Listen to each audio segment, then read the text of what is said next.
lalu mereka mendirikan kampung yang lama-kelamaan berubah menjadi sebuah kerajaan kecil.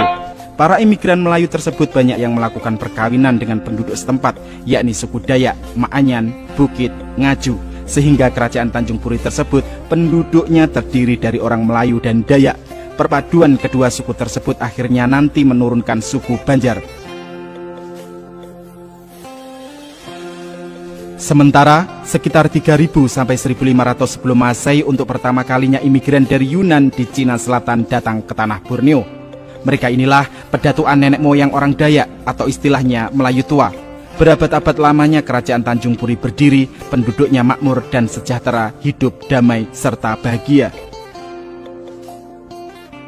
Pada tahun 1309 Masehi berdiri juga sebuah kerajaan orang Maanyan yang bernama Kerajaan Nan Sarunai. Kedua kerajaan ini saling berkeluarga dan berteman dekat, tidak pernah ada permusuhan. Walau berbeda keyakinan, kerajaan Tanjung Puri kebanyakan pengikut ajaran Buddha, sedangkan kerajaan Nan Sarunai kebanyakan pengikut ajaran Kaharingan, tapi kedua kerajaan tetap saling menghormati. Kedua kerajaan sama-sama berkomitmen menjaga alam lingkungan, tidak mau menambang batu bara yang banyak terdapat di wilayah kerajaan, apalagi menanam sawit, karena pada saat itu tidak ada istilah jual beli tanah dan sawit serta hasil tambang batu bara. Nama Datuk Banualima cukup dikenal warga Banjar di Kalimantan Selatan. Datuk Banualima merupakan gelar bagi 5 panglima kerajaan Tanjung Puri yang terkenal sakti dan ditakuti kerajaan lain termasuk prajurit Majapahit pada awal abad ke-14 Masehi. Berdasarkan hikayat Datuk Banualima, kelima panglima tersebut yang pertama bergelar Panglima Alai merupakan ahli politik dan strategi. Kedua, Panglima Tabalong yang terkenal gagah, kuat, pemberani, dan berjiwa kesatria. Ketiga, Panglima Balangan yang berwajah tampan, pintar, dan suka menuntut ilmu kanuragan.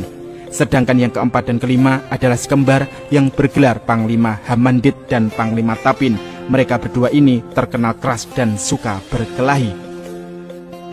Konon, kelima bersaudara ini anak dari Datuk Intingan, saudaranya Datuk Dayuhan, kepala suku Dayak Maratus, dan Dayang Baiduri, putri imigran Melayu keturunan Sriwijaya.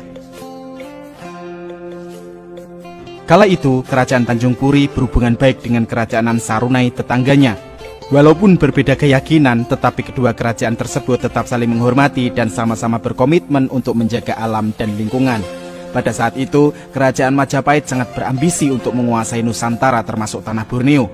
Hal ini terjadi karena Mahapatih Gajah Mada sudah bersumpah untuk menguasai Nusantara. Ada mata-mata Majapahit yang mengatakan bahwa kedua kerajaan di Borneo tadi sangat makmur karena istananya berlapis emas. Mendengar hal itu, Prabu Hayam Wuruk, Raja Majapahit, begitu berambisi untuk menguasai kedua kerajaan tersebut, yaitu Kerajaan Tanjung Puri dan Kerajaan Nan Sarunai. Pada tahun 1356 Masehi, Kerajaan Majapahit mengirim ekspedisi militer pertama ke wilayah Borneo.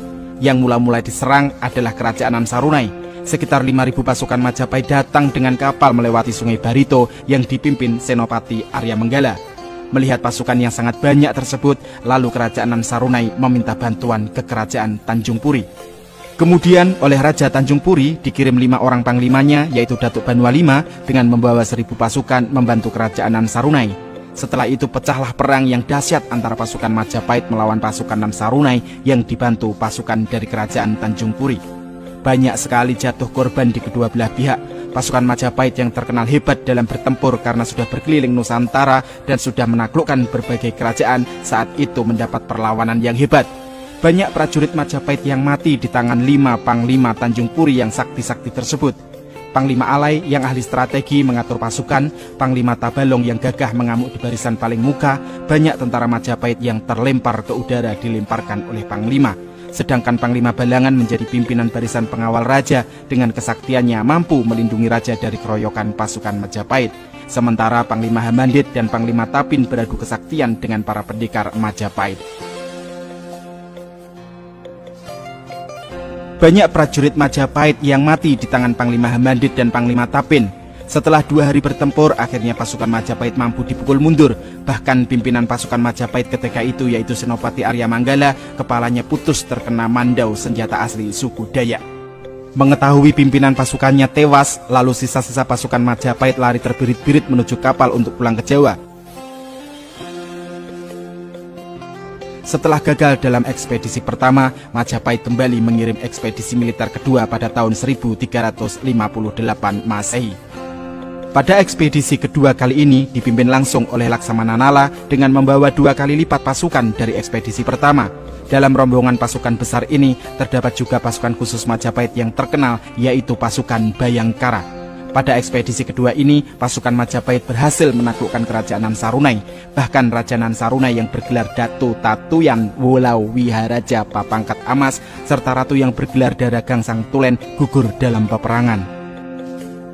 Peristiwa tersebut oleh orang Maanyan dikenal dengan istilah Nansarunai Usak Jawa. Konon, Raja Nansarunai dibunuh oleh Laksamana Nala dengan sebuah tombak sakti di dalam sebuah sumur tempat persembunyiannya. Laksamana Nala adalah seorang panglima hebat Majapahit di masa itu. Karirnya dimulai dari menjadi prajurit pasukan khusus kerajaan, yaitu pasukan Bayangkara. Setelah berhasil menaklukkan Nansarunai, pasukan Majapahit bergerak menuju Tanjung Puri. Namun pasukan Majapahit mendapati perlawanan yang hebat dari pasukan Tanjung Puri yang dipimpin oleh Datuk Banua V yang terkenal sakti. Setelah berhari-hari berperang, akhirnya kedua pasukan sepakat untuk berdamai dan tidak melanjutkan peperangan. Pasukan Majapahit kembali ke Jawa dengan kekecewaan. Mereka tak sanggup lagi melanjutkan peperangan karena sebelumnya sudah kelelahan berperang menghadapi kerajaan Nansarunai. Sedangkan di pihak kerajaan Tanjung Puri mengalami kehancuran di mana-mana. Akibat peperangan tersebut, kerajaan Tanjung Puri menjadi lemah. Perdagangan yang dahulu ramai menjadi sunyi karena para pedagang takut untuk singgah di pelabuhan ketika mendengar ada peperangan. Sebagai tanda terima kasih kepada Datuk Banua V, Raja Tanjung Puri, Sri Baginda Dharmapala memberikan kelima orang panglimanya wilayah kekuasaan masing-masing di daerah 5 aliran sungai yang berhulu di Pegunungan Maratus. Daerah 5 aliran sungai tersebut akhirnya bernama sesuai gelar 5 Panglima Tanjung Puri tersebut. Panglima Alai mendapat wilayah yang bernama Batang Alai, sekarang menjadi Kabupaten Hulu Sungai Tengah. Panglima Tabalong mendapat wilayah yang bernama Batang Tabalong, sekarang menjadi Kabupaten Tabalong. Panglima Balangan mendapat wilayah yang bernama Batang Balangan, sekarang menjadi Kabupaten Balangan. Panglima Hambandit mendapat wilayah Batang Hamandit, sekarang menjadi Kabupaten Hulu Sungai Selatan. Sedangkan Panglima Tapin mendapat wilayah Batang Tapin yang sekarang menjadi Kabupaten Tapin. Sementara Raja Tanjung Puri sendiri akhirnya memindahkan pusat kerajaan ke daerah Kuripan, Amuntai, karena kota raja sebelumnya yaitu Tanjung banyak mengalami kehancuran akibat diserang Majapahit. Lambat laun nama Tanjung Puri semakin terlupakan dan lebih dikenal dengan sebutan baru yaitu Kuripan karena wilayahnya telah terbagi-bagi. Pada tahun 1350, Laksamana Nala mengadakan ekspedisi ke Nansarunai dengan menyamar sebagai nahkoda kapal dagang. Di Nansarunai, ia memakai nama samaran Tuan Panayar dan bertemu dengan Raja Raden Anyan bergelar Datuk Tatuyan Wulau Wiharaja Papangkat Amas serta Ratu Dara Gangsa Tulen. Laksamana Nala sangat kagum melihat begitu banyak barang-barang terbuat dari emas murni. Ketika ia dipersilahkan untuk melihat-lihat perlengkapan pesta adat di ruangan tempat bermusyawarah, yang sangat dikagumi oleh Laksamana Nala yaitu Soko Guru balai adat yang terbuat dari emas murni, juga di mana di bagian atasnya bermotif patung manusia. Setelah kembali ke Majapahit, Laksamana Nala berpendapat untuk menundukkan kerajaan Nansarunai. Harus dicari kelemahan Raja Raden Anyan yang mempunyai karisma kuat itu. Pada pelayaran berikutnya, Laksamana Nala membawa serta seorang panglima perangnya yang bernama Demang Wiraja dengan memakai nama samaran Tuan Andringau, serta beberapa prajurit dari suku Kalang. Hasil pengamatan Demang Wiraja dilaporkan kepada Laksamana Nala. Demikianlah pada awal tahun 1356 Masehi, Laksamana Nala datang lagi ke Nansarunai dengan membawa serta istrinya bernama Damayanti. Sewaktu kembali ke Majapahit, sengaja Laksamana Nala membiarkan istrinya tinggal di Nansarunai. Damayanti berwajah sangat cantik dan berpribadi yang menarik. Pada tahun 1356 itu terjadi kemarau panjang sehingga Raja Raden Anyan secara kebetulan bertemu dengan Damayanti di sumur yang khusus diperuntukkan bagi anggota keluarga kerajaan. Pertemuan pertama berlanjut dengan kedua dan demikian seterusnya sehingga Damayanti melahirkan seorang anak perempuan lalu diberi nama Sekar Mekar.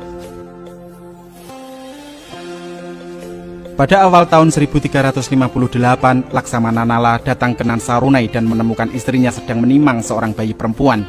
Damayanti yang memakai nama samaran Samoni Batu menerangkan bahwa anak yang ada di pangkuannya itu adalah anak-anak mereka berdua, dan Laksamana Nala percaya saja akan apa yang telah dikatakan oleh istrinya itu. Ketika kembali ke Majapahit, Damayanti beserta anaknya dibawa serta, lalu tinggal di pangkalan armada laut Majapahit di Tuban. Beberapa bulan kemudian, Laksamana Nala secara kebetulan mendengar istrinya bersenandung untuk menidurkan putrinya, di mana syair-syairnya menyebutkan bahwa Sekar Mekar mempunyai ayah yang sebenarnya ialah Raja Raden Anyan. Pada bulan April tahun 1358, datanglah prajurit-prajurit Majapahit di bawah pimpinan Laksamana Nala dan Demang Wiraja menyerang kerajaan Nan Sarunai. Mereka membakar apa saja termasuk kapal-kapal yang ada di pelabuhan dan rumah-rumah penduduk. Serangan itu mendapat perlawanan gigih prajurit-prajurit kerajaan Nan Sarunai walaupun mereka kurang terlatih. Menurut cerita, Ratu Daragang Satulen bersembunyi di pelepah kelapa gading bersenjata pisau dari besi kuning bernama Lading Lansar Kuning. Ia banyak menimbulkan korban pada pihak musuh sebelum ia sendiri gugur. Raja Raden Anyan sendiri dalam keadaan terdesak, lalu ia disembunyikan oleh para patih dan uria ke dalam sebuah sumur tua yang sudah tidak berair lagi. Di atas kepalanya ditutup dengan 9 buah gong besar, kemudian dirapikan dengan tanah dan rerumputan agar tidak mudah diketahui oleh musuh. Ketika keadaan sudah bisa dikuasai oleh pihak Majapahit, Laksamana Nala memerintahkan Demang Wiraja untuk mencari Raden Anyan hidup atau mati. Atas petunjuk prajurit-prajurit suku Kalang yang terkenal mempunyai indera yang tajam, tempat persembunyian Raja Raden Anyan akhirnya dapat ditemukan. Raja Raden Anyan tewas kena tumbak Laksamana Nala dengan lembing bertangkai panjang. Peristiwa hancurnya kerajaan Nan Sarunai dalam perang tahun 1358 itu terkenal dalam sejarah lisan suku Dayak Maanyan yang mereka sebut Nan Sarunai Usak Jawa. Dalam perang itu telah gugur pula seorang nahkoda kapal dagang kerajaan Nan Sarunai yang terkenal berani mengarungi lautan luas bernama Jumulaha. Ia banyak bergaul dan bersahabat dengan pelaut-pelaut asal Bugis dan Bajau. Untuk mengenang persahabatan itu, maka putrinya yang lahir ketika ditinggalkan sedang berlayar diberi nama berbau Bugis, yaitu La Isomena. Seluruh prajurit-prajurit Majapahit yang gugur dalam perang tahun 1358 itu diperabukan berikut persenjataan yang mereka miliki di dekat Sungai Tabalong yang kemudian hari dikenal dengan sebutan Tambak Wasi. Tambak artinya kuburan dan wasi artinya besi dalam bahasa Maanyan kuno, sehingga Tambak Wasi artinya adalah kuburan yang mengandung unsur besi. Demikianlah cerita singkat tentang kerajaan Majapahit ketika menaklukkan kerajaan Nan Sarunai Kalimantan. Apabila ada kesalahan saya dalam penyebutan nama, gelar, tahun maupun perbedaan versi, sebelumnya saya haturkan mohon maaf yang sebesar-besarnya.